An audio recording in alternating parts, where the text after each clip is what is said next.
입니다. 이번 한 주간 우리가 가장 중요한 게 있다면 추수감사절을 잘 준비하는 것입니다. 우리 마음 가운데 추수감사절을 잘 준비해서 감사절에 우리 감사가 터져 나와서 우리가 하늘나라를 경험하는, 또 하늘나라로 들어가는 그 하나님 나라로 우리가 들어가는 귀한 은혜가 넘치기를 바랍니다. 그래서 감사절을 준비할 때 가장 첫 번째는 하나님 생각하는 거, 또 두 번째는 우리가 찬양하고 전도하는 거, 또 세 번째는 예물을 하나님께 잘 준비하는 거, 또 네 번째는 또 이웃 간에 서로 섬기고 또 서로 대접하는 것, 그것들을 통해서 우리 감사절을 잘 준비하는 은혜가 있길 바랍니다. 또 감사를 최우선적으로 생각하고 또 전인격적으로 우리가 감사함을 통해서 감사가 회복될 때 우리의 삶의 모든 것들이 다 회복되는 귀한 축복이 넘치게 될 줄을 믿습니다. 우리가 추수감사절을 보낼 때쯤 되면 이제 날씨가 쌀쌀하죠. 아침에도 나오다 보니까 이제 영하 3도라면서요. 이제 추워지는 것들을 이렇게 보면서 이제 올 한 해도 다 갔구나 이런 생각들을 갖습니다. 그래서 11월, 12월 이제 두 달밖에 남지 않지 않았습니까? 그래서 이맘때쯤 되면 올 한 해 우리가 계획했던 것들을 되돌아보기도 하고 또 반성하기도 하고 또 회개하기도 하고 또 내년에 대한 계획들을 또 세우지 않습니까? 내년에 또 어떤 새로운 일들을 계획할까, 목표를 세울까 계획하는 때가 바로 이맘때인 것 같습니다. 오늘 본 말씀을 보면은 새로운 일에 대한 계획을 하는 그런 사람들에게 이 사도 바울이 하는 말씀이 바로 오늘 본문 말씀입니다. 야고보서 4장 13절 우리 말씀을 같이 한번 읽어보도록 하겠습니다. 오늘 본 말씀 야고보서 4장 13절 시작. 들으라, 너희 중에 말하기를 오늘이나 내일이나 우리가 어떤 도시에 가서 거기서 1년을 머물며 장사하여 이익을 보리라 하는 자들아. 자, 이 말씀을 보면은 이 당시 때 유대인들 가운데 무역업이 성행했음을 우리가 알 수 있습니다.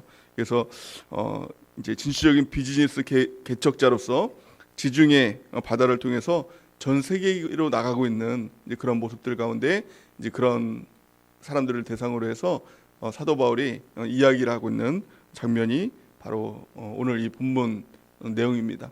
우리가 새로운 계획을 할 때 또 어떤 일들을 진행해 나갈 때 반드시 가져야 될 세 가지 마음이 있다. 세 가지를 점검해야 된다라고 오늘 말씀하고 있습니다. 가장 첫 번째는 우리가 깨달아야 될 것은 인간의 계획은 허무하다라는 것입니다. 인간의 계획의 허무성에 대해서 말씀을 하고 있습니다. 야고보서 4장 14절 말씀을 같이 한번 읽어보겠습니다. 시작.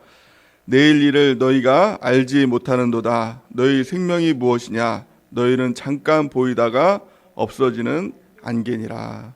아멘. 사람들은 내일을 계획하지요. 또 인생의 거창한 계획들을 하고 또 인생에 어떤 일들을 펼칠까 꿈을 꾸고 이제 그렇게 살아갑니다. 인생을 대단하게 여기고 또 스스로 개척하고 스스로 무엇인가를 이루려고 애를 씁니다. 무엇이 되기 위해서, 무엇을 얻기 위해서 애를 씁니다. 그러나 하나님의 시각에서 보면 너희는 잠깐 있다가 없어지는 안개와 같은 존재다라고 말씀하고 있는 것입니다. 파주에 보면 안개가 많이 끼지 않습니까? 그래서 아침에 보면 깜깜해가지고 아이고 이거 어떻게 오늘 하루 어떻게 되나라고 이렇게 생각하면 또 낮 되면 그냥 싹 없어지는 안개, 그 안개를 보면서 우리 인생도 이와 같다라는 것입니다.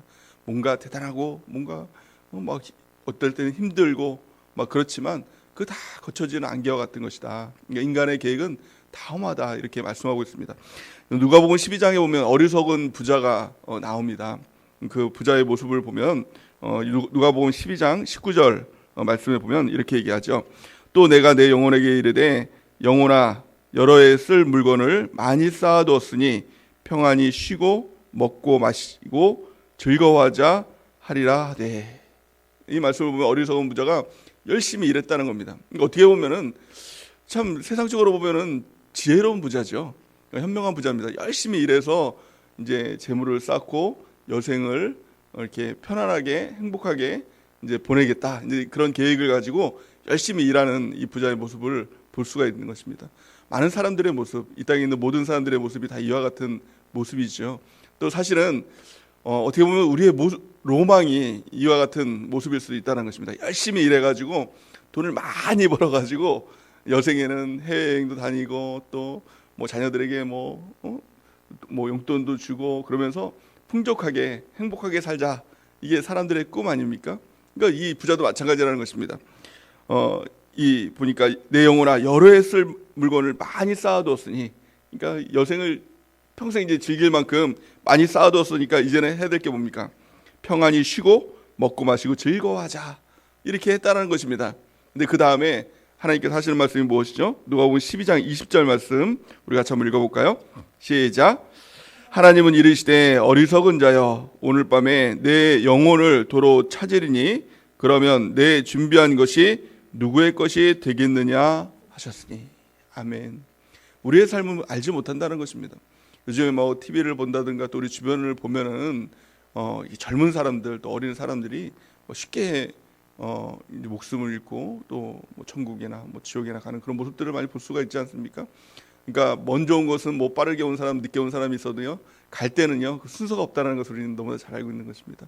얼마 전에도 우리 교회 학교 고등학교 1학년짜리 아이인가요? 그 친구가 오토바이 타다가 그냥 그 여자친구랑 같이 오토바이 타다가 여기서 이렇게 죽었다는 얘기를 들으면서 그 젊은 나이에도 정말 우리가 어떻게 될지를 모르는 그런 삶이라는 것을 우리가 알아야 된다는 것입니다.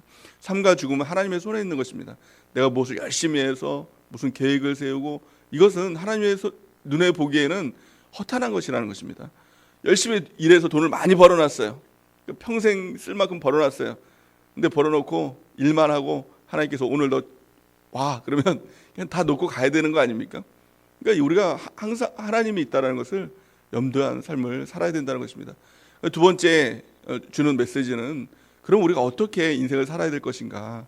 내 계획도 또 내 꿈도 어떻게 보면 허탄한 것이라고 안개와 같다라고 이렇게 말씀하는데, 그럼 우리가 어떻게 살아야 될까? 성경은요, 오늘 본 말씀 보니까 야고보서 4장 15절 말씀 보니까 이렇게 말씀하고 있습니다. 너희가 도리어 말하기를 주의 뜻이면 우리가 살기도 하고 이것이나 저것을 하리라 할 것이거늘. 아멘. 어떻게 하라고 말씀하고 있습니까? 주의 뜻을 기억하라는 것입니다. 주의 뜻이면 이것을 하기도 하고 이것을 하지 않겠다. 이것을 우리가 결심하라는 것입니다. 가장 중요한 것은 내 뜻이 아닙니다.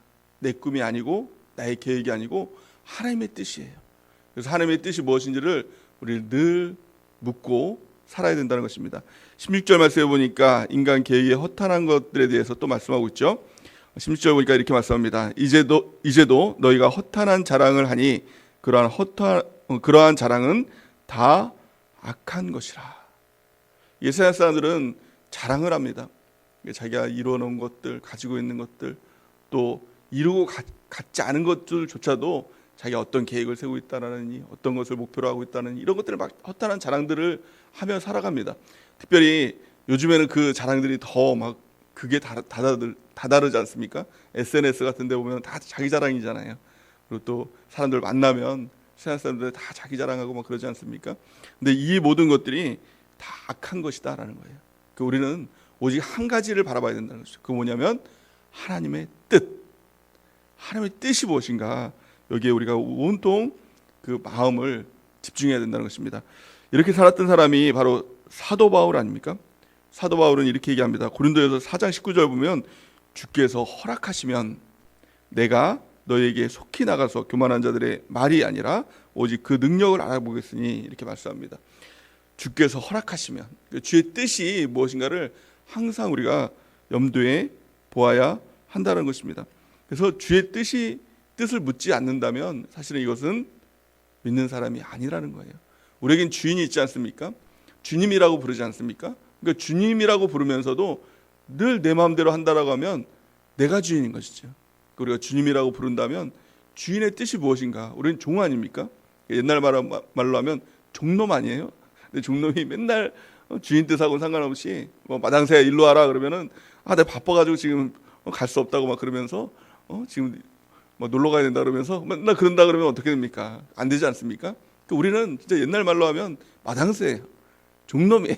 그러니까 마당새야 일로 와라 그러면 만사를 제쳐놓고 주인의 뜻 가운데 글로 가야 되는 게 우리 종의 일들 아닙니까? 이게 사명 아닙니까? 우리가 늘 주님의 뜻을 묻고 내가 어디로 가야 될까요? 뭘 해야 될까요? 이것을 항상 묻고 나가는 것, 이것이 가장 중요한 삶이라는 것을 말씀하고 있는 것입니다. 또한 마지막 세 번째 우리가 알아야 될 것이 무엇입니까? 모든 일 가운데 선한 실행을 해야 된다는 거예요. 무엇이 선한 일인가, 이것을 우리가 염두에 둬야 된다는 것입니다. 우리는 기도하면서 주님의 뜻이라고 주장은 하지만 사실은 많은 것들 가운데가 내 뜻일 때가 많다는 거예요. 내가 원하는 것, 그것들을 놓고 하는 게 기도하죠. 그러니까 내가 이걸 하려고 하는데 하나님 이거 할까요 말까요 이렇게 기도를 하는데, 중요한 것은 하나님 할까요 말까요가 아니라 내가 하려고 하는데 이게 더 방점에 찍혀 있는 거 아닙니까? 그러니까 그걸 마음을 꽉 잡고 기도하면 결국에는 그 응답을 받아요. 내가 하겠다라는 응답. 그러니까 기도가 아니라 내 의지에 대한 확고한 그 신념을 쌓는 것이죠.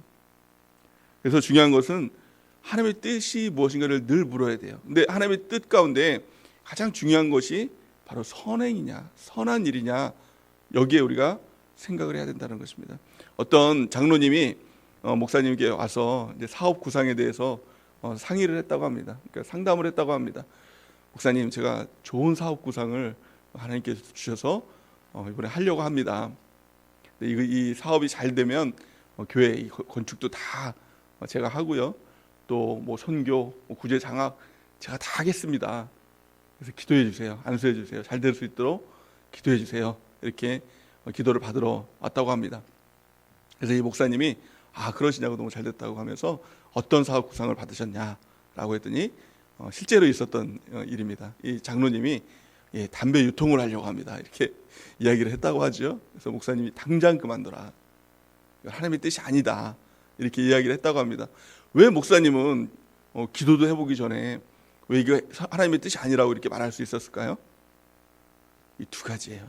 하나님의 뜻, 이 선행에 대한 것은 두 가지 기준에서 바라봐야 된다는 것입니다. 가장 첫 번째는 이 일을 통해서 하나님께서 기뻐하시느냐, 이것이고요. 두 번째는 이것이 이웃에게 유익이 되는 일이냐, 이 두 가지를 항상 염두에 둬야 된다는 것입니다. 이 가운데 하나님의 뜻이 있고 이 가운데 선행을 하는 일들이 있다는 것입니다. 야고보서 4장 17절 우리 같이 한번 읽어보겠습니다. 오늘 본 말씀 시작.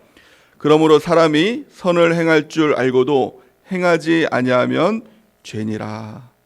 아멘. 그 모든 일 가운데 우리가 계획할 때 이 두 가지를 생각하는 것입니다. 이 일들을 통해서 하나님이 기뻐하실까? 또 두 번째는 이 일들을 통해서 이웃에게 유익을 끼치는 일인가? 이것들을 염두하고 하나님께 묻는 것입니다. 하나님께 기도하는 것입니다. 말씀을 통해서 기도하는 것입니다. 그럴 때 하나님께서 우리 가운데 응답하시고 또 그 뜻을 알려주시고 그 뜻 가운데 우리가 나갈 때 하나님의 은혜, 또 하나님의 풍성한 축복을 우리가 경험하게 될 줄을 믿습니다. 우리가 세 가지를 꼭 어떤 일들을 시작할 때 꼭 염두에 둬야 된다는 거예요. 가장 첫 번째, 내 생각, 내 계획, 이것은 허무한 것이다. 사람의 계획은 허탄한 것이다. 마치 안개가 있다가 없어지는 것 같은 우리의 인생과 같은 것이다라는 것을 꼭 기억하는 것입니다. 두 번째는 무엇보다도 중요한 것은 하나님의 뜻이에요. 우리는 종이라는 것을 꼭 기억해야 됩니다. 또 우리 하나님은 주인이시다, 주님이시다. 이것들을 꼭 기억하고 주님의 뜻을 물어야 됩니다. 무엇을 통해서요? 하나님 말씀을 통해서, 기도를 통해서 우리는 늘 하나님의 뜻을 물어야 되는 것입니다. 그래서 기도하지 않는 이 그리스도인을 이제 쉽게 말하면 이렇게 얘기합니다. 실천적 무신론자라고 이렇게 얘기합니다. 열심히 뭔가를 하는 것 같은데, 실천하는 것 같은데, 또 예배도 드리고 봉사도 하고 또 하나님을 섬기는 것 같은데 기도하지 않으면 무신론자라는 거예요. 왜냐하면 하나님께 물어야지. 기독교라는 게 뭐예요? 이 그리스도인이라는 게 뭐예요? 종이라는 거잖아요. 하나님의 종이라는 거 아닙니까? 근데 기도하지 않는다면 여전히 내가 주인이라는 것이 아니겠습니까? 그래서 우리가 늘 기도하고 묻고 행하는 것. 마지막 세 번째는 어떤 일을 계획할 때 이게 선한 일인가, 선행인가, 우리가 이것을 꼭 기억해야 된다는 것입니다. 그래서 하나님을 기쁘시게 하는 일인가, 또 이웃을 유익하게 하는 일인가, 이것들을 염두에 두고 하나님께 기도하며 나갈 때 하나님께서 응답하시고 또 그 길을 말씀해 주시고 또 그 길을 행할 수 있도록 우리를 인도해 주실 줄 믿습니다. 그래서 올 한 해 이제 2개월 남았습니다. 잘 마무리하고 또 회개하시고 또 새로운 일을 계획하면서 내년은 또 어떻게 우리가 계획하고 또 어떤 일을 행할까, 그것들을 생각하면서 우리 하나님의 뜻을 묻고 무엇보다도 우리가 기도해야 됩니다. 기도하지 않으면 이 그리스도인이 할 수 없는 것입니다. 그래서 우리가 날마다 하나님께 기도하고 또 이번 한 주간 우리가 감사절을 잘 준비해서 추수감사절날 최고의 감사를 하나님께 올려드리고 우리의 감사가 터져 나와서 하나님 나라로 들어가고 하나님 나라를 경험하고 하나님 나라를 누리는 하나님 백성으로서 살아가는 은혜가 넘치기를 예수님의 이름으로 간절히 축원해 드립니다.